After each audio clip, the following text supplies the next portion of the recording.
Welcome back to Pod Save the Rivalry. This is an end of the season will episode for the NFL. We're going to preview the NFL playoffs. But first we got to talk about the teams that didn't make the playoffs, Yes, sir. aka our teams. And all We you didn't know, just all now week, make the Rob. playoffs. We were at the bottom of the barrel. Not quite the bottom though. That's the Not Yes, thing. not quite the bottom. And listen, Rob, I don't know about you, but all week I was hearing from Patriots fans about how we fumbled the number one pick to them, how it was irreversibly, we were never going to pick higher than them again. And they failed to look 1 week in advance because Joe Milton and the gang upset the Bills, gave the Giants the three pick. I don't care about the Titans, whatever, and which was huge for the Giants in terms of On the getting in the bright top side, three. us Pats fans, we can say we now have two starting quarterbacks better than anyone on the Giants roster, man. Yeah, yeah. Well, just wait a couple months, man. That will not be true anymore because the Giants are gonna get that boy. Listen, and we're gonna troll all the Cowboys fans. Also, we're gonna get Shador. We're gonna get Dion. It's gonna be awesome. But No shot you guys get Dion. No shot. You'd have to draft Shiloh too. Shiloh, like he's Leangelo Ball ass. Maybe you should look But into we it. are here. So right now, though, I mean, not much in terms of the games to get into. The Giants got smacked by the Eagles. I mean, in terms of their overall season, I will say this about the Giants. I think they will be better next year. I have not said that in a long time. I am one of the more low optimism Giants fans over the past 5 years. I do kind of see the vision, but I'll swing it to you. What do you think of their decision to keep Brian Daboll and Joe Shane? well, I would have rather them kept them both, which is what they did, rather than either fire Shane or fire Dable. So I So think it's like, good that they're committing. yeah, But they're I don't really have that much faith, especially in Joe Shane. I just don't think he's that good of a GM. His draft record hasn't really been, although the 2024 draft class is what really kept his job. That was a home run. I mean, pretty much every pick you go from Malik Neighbors, obvious. Was the obvious pick at the time? Yeah, but he still right. produced probably higher than anybody could have anticipated this year. He has the most single season receptions in the history of the New York Giants. Um, Tyrone Tracy, 6th round pick. That was a home run pick. You have Drew Phillips and Tyler Newmans. Those are both Newman. home run picks. And so, but still overall, I just really don't know if he could do that again. And Dable, I think he's an all right coach, but I don't know, man. I just think like they are going to be fired very quickly if they do not turn around. So Yeah. I don't know how much longer they're going to 1 year last. left, man. 1 year. One the I mean the Giants, like, the press conference was pretty bizarre by Mara because he basically like called out, he's like, I want Dayball to not call as many plays. This basically like called out the whole organization, said I better not be this upset next year at this time, but is Maybe he keeping them should take around. some accountability. Yeah, no, Yeah, other I mean, run he if you're does John not Mara want to to see still those the team, planes but flying across. That's the thing, man. that's really the thing. Those planes were crazy. But I mean, I think that overall, I think the Giants, they overachieved the past two seasons, right? Even the one where they went 6-10 with DeVito, they should have been around where they were here. So I don't want to like give a day ball, like, I think the roster that frankly a lot of Giants fans thought he was working with just didn't have the talent level that they did. But I mean, they are rightfully on the hot seat because as much as I do like the draft class that Shane brought in, as much as I do like and some of the picks he's made, like, he's not, as if you look back at his past drafts for the Giants, they haven't Oh, been as terrible. good The as, 2023 draft class was so bad. The 2022 one wasn't that good either. I mean, like, you had what, Kayvon Thibodeau and Evan Neal? mean, Evan Neal wasn't a story plus, but like, where was Kayvon? Like the whole year. Like I'm really like I'm kind of out on Kayvon. I mean, it is like I just think like the fall off of him like did not really get enough like attention. But if you watch Giants game, where was he? He No, he wasn't was there. terrible. Yeah. And that for a guy who was projected to be like a top 5 pick, he's been a massive disappointment. What Giants culture does to a man right there. Hey yo, we'll speak of what's you know Oh what? Let's my swing god. into the Patriots The culture. Patriot way, eh? Unlike the Giants, giving their coach and GM a couple years to turn it around. These boys in New England said 1 year, you're out of here, Gerard Mayo. Kurt, They're what were really your thoughts on saying they're saying we don't want to end up like the Giants with this move right here, man. that? Hey, We man, might I have mean, you're a worse than crappy us. We don't want to set up We our have we don't want to set up our planes coach for flying failure and over then our fire him. stadium saying to fire the owner and everyone employed and all that. But anyway, moving to from first to fourth was definitely a tough move at the end of the season, but there is a bright side to that. The bright side being Joe Milton looked good. He could be a tradable asset moving forward. And it resulted in Mayo Yeah. getting fired, which I think isn't 100% fair to Mayo, but I think it's going to work out positively for us because we're going to end up with either a proven commodity like Mike Vrabel as the next head coach or a guy like Ben Johnson who is just, the exact opposite of what the Patriots have had in the last decade, the up and coming um, genius offensive mind to call the plays. Like Belichick didn't fill that role. Mayo certainly didn't fill that role. It would be a sweet change of pace, and I'm sure something that a guy like Drake May would welcome. Um, and I think really the move from first to fourth, as much as it hurt in the moment, isn't as bad as it really seems. Because the main thing this season was making sure that we hit on our first round pick from last year, Drake May. And by all accounts, it seems like we have. Um, we still have the most cap in the league.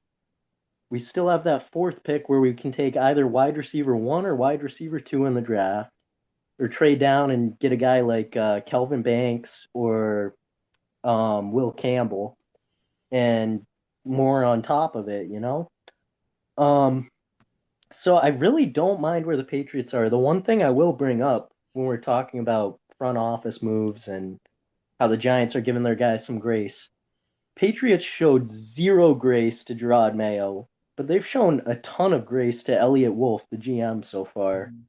Um, I would not be surprised if, after this draft, if we're looking back and he gets fired at the end of next year, because I mean, like I said, we hit on Drake May. Joe Milton looks solid, but you look at the rest of the picks, and he has not shown himself capable of building a competent team.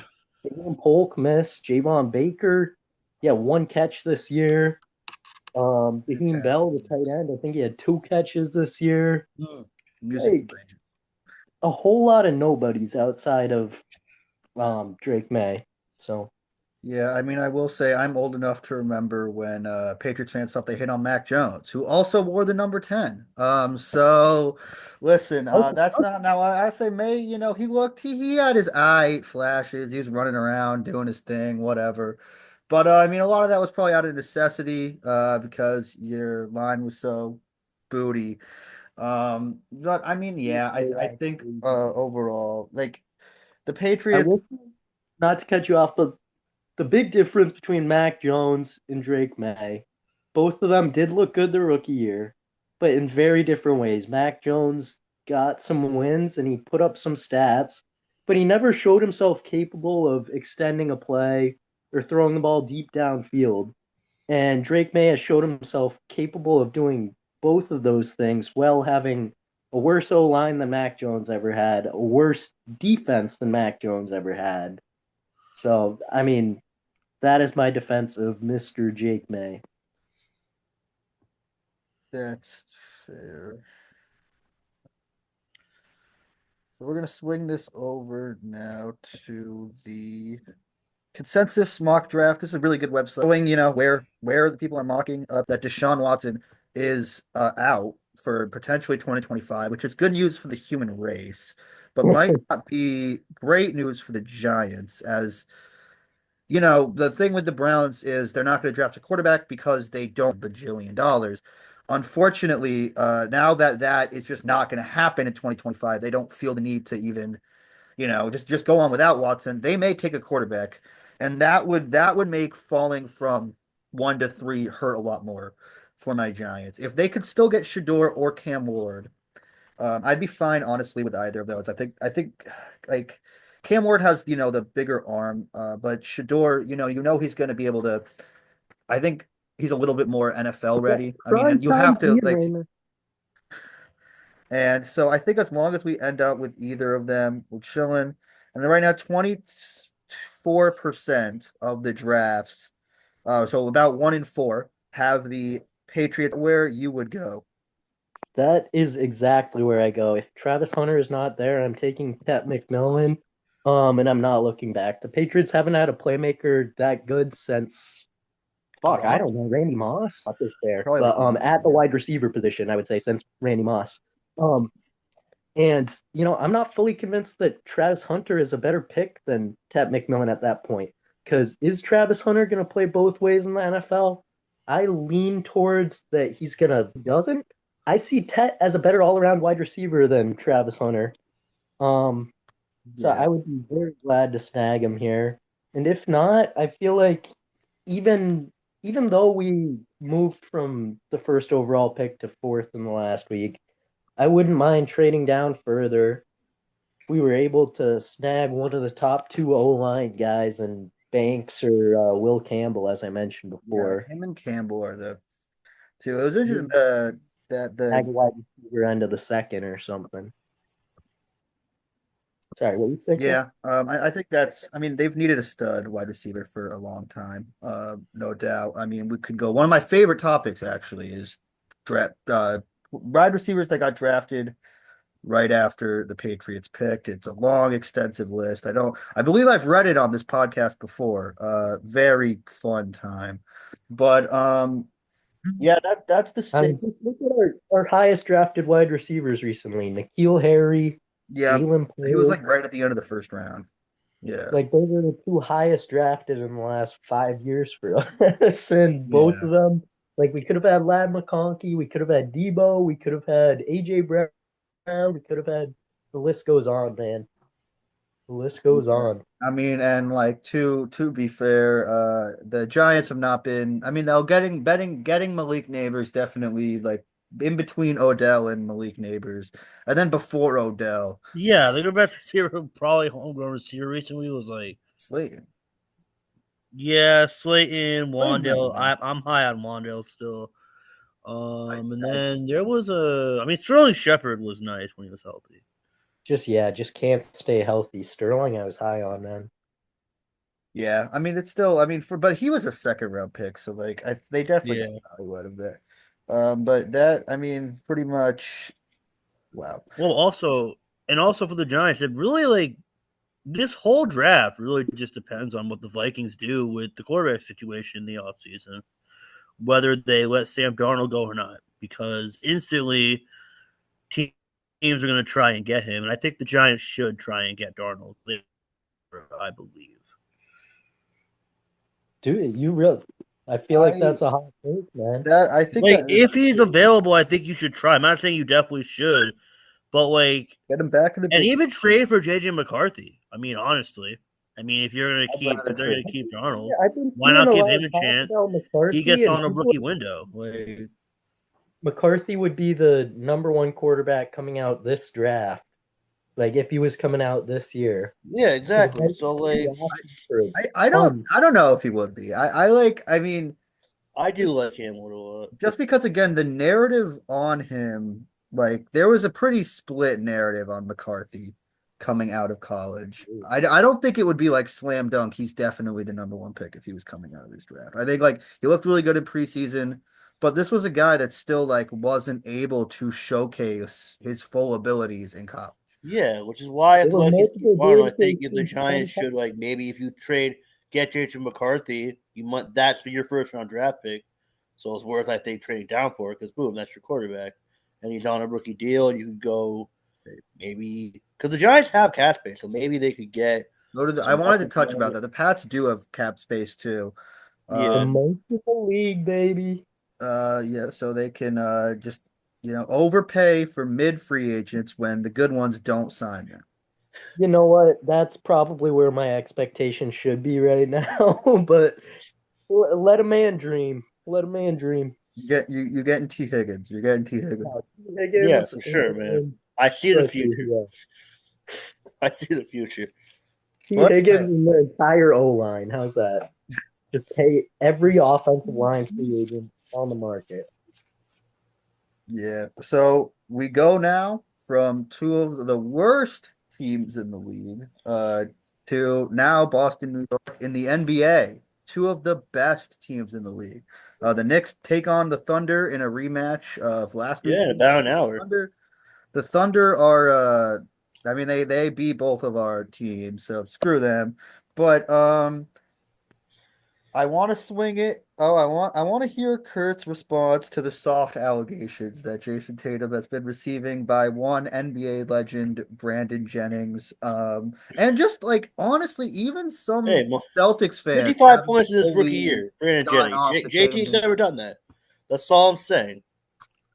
Uh, Like just the people that are still hating on Tatum after the championship, Yeah, like they're dumb. right It's here in dumb. front of you. What do Like you have to say? Give the man a break. What has he not done? Like he's done so exactly. much more than Brandon Jennings throughout just a sliver of Jennings' career, really. Um, I was looking at the stats earlier, and like I'm sorry, Brandon Jennings, but Jason Tatum beat you in every stat. If you look at Brandon Jennings' playoff career versus Jason Tatum's Oh, I'm rookie sure year, Brandon Jennings isn't good. Jason Tatum beats him in every fucking countable stat. Like, could you imagine hating on a man who has won All NBA first team the last? It's either two or 3 years. Chip last year, and he's cooking this year again. He's about to carry the Celtics to a yeah, top like in the East. like Tatum, if he retired right now, would be a Hall of Famer. Easy. Hey, It would here's just my thing to Jason Tatum. If you want to beat the soft allegations, man, prove you can win in a city that isn't Boston, man. And this is not me, unbiased opinion here. Go to a small market team like maybe the Why Knicks would or he do something. that though? Why would he do that? You can't penalize a guy for where he got drafted and succeeding in that situation. Yeah, and like he also again he wore in all seriousness like he took his stripes, he took his bumps with the Celtics, like getting over that hump. Like there were some iffy performances in the playoffs, but that In the NBA, at least like high level player in the NBA the last, I don't know, 3 to 4 years. and he's clutch. Um, Like I think the Tatum hate's ridiculous. maybe Like yeah, Joel it really Embiid is. him because he's injured and a bitch every time he plays, but um, no, dude, just the hate needs to stop at some point, man. Like it's so unfounded. um is Tatum the like is he the dude on the seas like him versus Brown? Is that even like a combo anymore? Jalen Brown, as much as I love him, I do not trust him close to as much handling the ball. I don't trust him close to as much playmaking. Um, from a pure shot making standpoint, I'm still taking Tatum, although like I will say in Jalen Brown's favor, he is probably like he's the perfect yin and yang to Tatum. Yeah, Um, definitely. in terms of explosiveness, in terms of that fiery personality, he brings exactly what the Celtics need. And also, I don't know if there's a single player in the NBA I would take over him in terms of a transition player. Just getting out on the fast break, making things happen in space, like a one-on-one matchup in transition. I don't know if I'm taking anyone over Jalen Brown in the league right now. He's second in transition points in the league. I'm not sure who's first, but Also, Um, my guess would be probably like Giannis. Gotta be Giannis or Shea or something like Could be that. shit. Because I know Shea is always up there in steals per game. Yeah, Shea is just so crazy. By the Uh, way, out. is Shea like in like where is he in like all time shooting guard conversations? I mean, 'Cause I he's feel like got. he's creeping I mean, towards I top five at this point. top Needs five some all longevity. time. I think he's like top 10. I mean, I think like what he's done, I mean, I especially think like like you're assuming like that. I mean, if he goes wins the MVP, the Thunder win the championship, then we can. But I just think he's too young. Like I don't know. I agree. I think it's too early. He needs to get some accolades to his name. He's putting up the stats like just about anyone you could argue sort Yeah. of like about. a pure like hooper Yeah, though. I just mean, like what there's he not did in many the I've seen prime. like Yeah, but Shea. his prime. I mean, it's still been like you've had like last year was his big breakout. I mean, he's been on the map for a while, but Mm. like last year was his big breakout. You have this year. I think he's got to do it for a little longer before we have those combos. But he's, I mean, right now, like the MVP. If the season ended right now, I think Shea would be my MVP.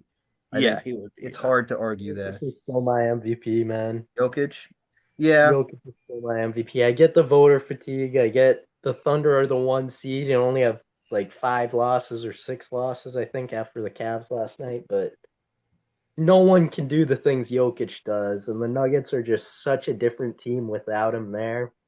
I feel like the Thunder have a ton of talent surrounding Shea, but the Mhm. Nuggets without Jokic, like, do they make the playoffs in your guys' eyes? This year in the West, no, like absolutely not. Like Yeah, I it's mean Like, what that's a the fair Thunder argument. do That's a fair without argument. like Shea? you The Knicks have to. Well, I actually do want to like just get outside of the Tatum thing. Mhm. Brief overview. What's the Celtics? Going into it, obviously we're expecting to be the number one seed. The Cavs have soared. But what do you think about how the Celtics are doing this season? The Cavs are hooping. The Celtics have been on a downswing recently. We've had not the best month of January and the end of December like we might have hoped. But really, I feel like there's not too much to be worried about. Um, the Cavs are a scary team, but I think that top level Celtics, like, I'm not too worried about the Cavs in the playoffs. I think we can beat them. The Thunder are the biggest team that I'm worried about among the whole NBA. Um, there does have to be some sense of urgency, and I think I have seen it too, just to get the ship right now instead of saying, we're just going to flip the switch in the playoffs, which I Yeah, think has been the mentality several years. And I don't think that's a real thing that NBA teams can really do. yeah, Um, but, if you really look at it from the outside, we're still sitting in the 2 seed in the East. Kristaps is still playing his way back into shape. He's looked good. Um, Peyton Pritchard, who I'd like to spotlight for a second, has been an absolute beast. Heavy front runner for six man of the year. Um, so I still think the league kind of runs through the Celtics. Whoever wins the chip is going to have to go through us. But there does have to be a sense of urgency to get right now and make sure we finish the regular season on a high note. yeah. I mean, things in Knicks land are not like it's definitely there. The Doomers are loud in Knicks land right now. Partially, they this always are in New York though. the three game losing streak came to an end against the Raptors, but Yeah, I think the thing that got highlighted against OKC, it is now impossible. And well, first, this is a huge game for the Knicks. The OKC's coming off this crazy game against the Cavs. Then they have to turn around and go to New York. The Knicks really like have to win this game to prove they're legit. But in terms of the Doomers and the Tibbs, I mean, Tibbs narrative, the minutes narrative is something that I haven't because he's just one been so much better than any other coach the Knicks have had. And two, like most years, he's not actually like the top in minutes played. This year he has been. Yeah, this year I think The it's been depth yeah. became impossible to ignore with the OKC game. Mm-hmm. Like getting outscored in a game of that Yeah, like once the bench came in, the game was basically over. 44-5. That can't happen. That five Is that bench the bench scoring? bench score. They got outscored 44-5, like bench Ooh, versus OKC. yeah, that's disgusting. And I mean they're running like 7 deep. I think Sims could be he's been getting a lot more minutes. I think Yeah, we need a. I don't know if Deuce is back or not, but yeah, Deuce being out hurt that a lot. So yeah, because they're Deuce definitely McBride is the only playmaker on this bench, which is why I find it very odd and very frustrating that Tyler Kolek is just not instantly on this roster and That's getting what I was playing gonna time bring up. If because McBride's out, yeah. yeah, no exactly. Like Tyler Kolek has known to be a playmaker, and the best playmaker off this bench without Deuce McBride is like campaign. And that's just unacceptable. Campaign has a good role, one, when and he you're can shoot it, or 2025, Terry Johnson. But Yeah, shout out Terry. but yeah. I mean, also, I mean, Ariel Hukporti, I think, also deserves more time. As a rim protector, I mean, just a body. He could have been used in that OKC game, and I don't know why Jericho Sims got 0 minutes. The only guy who Tibbs trusts, who's a big guy off the bench, is Precious Achua, and that's just not going to get it done. And I wish I could say, oh, once we get Mitchell Robinson back, but he's not reliable to be healthy. And that is the thing. So we definitely need to be in the market for, if you're not going to use Sims and you're not going to use Huck 40, you have to be in the market for a big man. I'm gonna You pick Sims can't is rely on something. Mitchell Robinson to I be think healthy. Sims is getting traded, like I'm gonna because pick like in these something. past couple of games they've been like starting him and like out of pretty much nowhere he's getting. I think they're auditioning him. I've heard they're taking calls about Sims. I think there might be some team that We can get any How would significant you guys value out of feel? Jericho Sims. That'd How be would you pretty guys crazy. feel? The I don't really think he's that Trailblazers good. are obviously yo, not Kurt saying yeah wait He's a decent rim protector and can jump. That's it. So okay. he's The very Trailblazers are obviously not in a win now position. They have a complete logjam at center. They have Aiton, they have Robert Williams, they have Donovan We should Clingan. try and get Walker Kessler. That would be my dream, but I don't know if that's going to happen because this Okay, is just what's the Blazers one now? I think the Jazz would ask for like 5 first-round picks. It's Danny Ainge, bro. That's not happening. yeah. You could get a guy like DeAndre Ayton or a guy like Robert Williams to complement your front court. How would you guys feel about that? I think Aiden Uh would be like I just cause like when like Mitch like and Robert Williams would definitely be they're like a lot of the same player. I think Aiton would be it's just the thing is with like trading for a DeAndre Ayton, like they have a log jam. Even if we can get him for cheap, we're still gonna have to like what do we give up? We've already used a lot of our, I mean we have some draft capital left, but Mhm. it's just a like what it's hard to see because we're only playing 7, 8 guys where that's gonna come from. And at Kolek, did you guys see that he did like he played in a G yes. League game at like 1 and then Yeah, played for the Knicks at like 7? Like that was nuts. that's That was cool stuff, man. That's but cool Yeah, yeah, stuff. I would not have done that. I would have yeah. been like, nah, catch me next game, coach.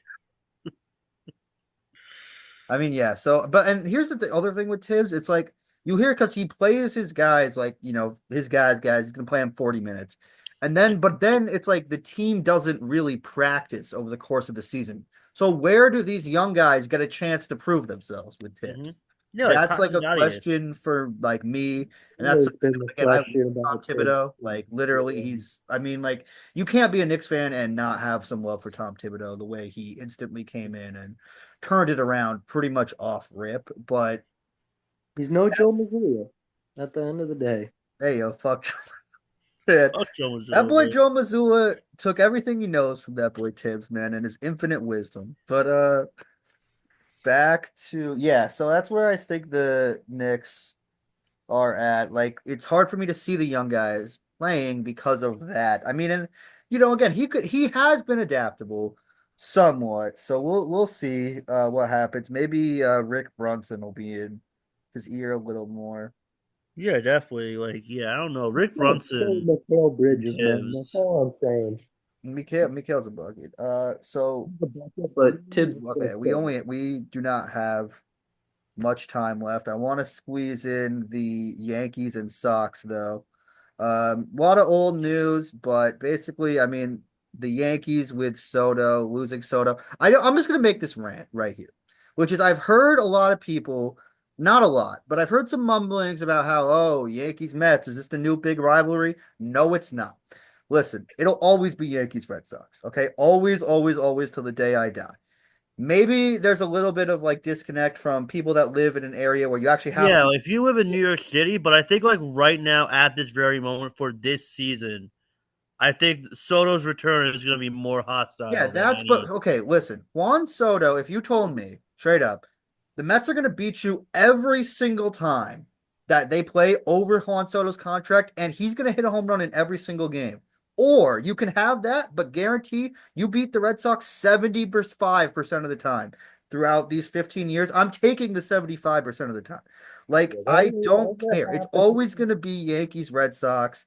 Listen, you don't live around Red Sox fans. Like the Yeah, Mets that is the fans and thing, Red Sox fans especially up celebrating that here. signing were the same thing. You would have thought when the Yankees lost the World Series that the Red Sox won the World Series. You would have thought the Red Sox signed Juan Soto the way these guys were. This guy was with us when they signed Juan Soto. You would have thought that the Red Sox had just fucking won the World Series. I this is you don't get Mets fans don't drive around with bumper stickers on their cars that say I root for two teams, the Mets and whoever beats the Yankees. Live amongst Red Sox fans, and then you'll see why there is no other rivalry. And you know what? We only God have hates like that 4 minutes man. left, so I'll let Kurt get what he's saying on with the Red Sox offseason. I think just the Yankees have filled the depth nicely, but it's impossible to make up for losing for Soto. They have had the best offseason they could have losing Juan Soto. Wait, what? They're the Like, best off. What? okay, with losing Soto, they've done the best Oh, they can. okay. Okay. So you still got worse, is what you're saying. I don't But even you think we No, got shut got the that much damn hell worse. I up. think and overall the limited team we got for better. All right, what do you, considering Crochet? watching Tell me about either how best Crochet is or going to save second the best season, man. player. Okay. I'm feeling amazing about what the Red Sox have been doing, Good. honestly. Oh my I god. said going into the Yeah, you'll offseason, finish second in the AL East. I'll give you that. we need as many arms as possible, and we need a right-handed bat. Right-handed bat hasn't quite materialized yet, but there's still a lot of Bregman rumblings that I would be on board for. You know, move Rafi to DH, have him be the next David Ortiz, that sort of thing. Oh my. Um, but That Crochet, I one am the very whole high time. on. There are some questions about uh, the longevity aspect because second half of last season he barely pitched over 3 or 4 innings a start. But when he is out there, he has just as good stuff as anybody in the league, and I'm Actually, willing better. to take a gamble on that. Um, Bueller's another, yeah, I would say a risk, but we only got him for 1 year, so it's not Yeah, that much of a that's a good risk. signing. That's a very And high, low on the risk, high top reward. end, he's going to be a high end 2 or 3 starter for us, so I'm happy with that signing. If we get Bregman, that would really complete my wish list for the offseason. But if we don't, that could be okay too, because we still have the number one ranked farm system in the league. And we have two guys that I'm very high on that I think are going to come up this year, and Roman Anthony and Christian Campbell. Roman Anthony's the number one prospect in baseball and is super legit. He is going to be awesome. I pretty much Gleyber guarantee Torres it. was once the number one prospect in baseball, so maybe you'll get another Gleyber Torres. I think he's better than Gleyber Torres from day one, man. From day All right. one. Oh, young Glaber? I don't know. That's pretty high expectations. And the other guy I'm gonna mention is Christian Campbell, Yeah, who's he's good. the Yeah. number 3 prospect right now behind Roman Anthony and my guy Marcelo Mayer. But Christian Campbell, if we don't get Bregman, is in my eyes the number one guy that could fill that righty bat spot in our lineup. Former infielder turned outfielder. He's got a cannon for an arm. He's got a great bat, and he is a name to definitely monitor this year. I think both of those guys are going to be MLB ready sooner than later. So there is definitely a reason for Sox fans to get out and watch the games this year And for once in the last fucking 5 years, we will agree to disagree on that, but we're running out of time. Thank you, everybody, and we'll Bets, get the see you bets. next time. Are we not doing the bets? Oh shit, yeah, we should.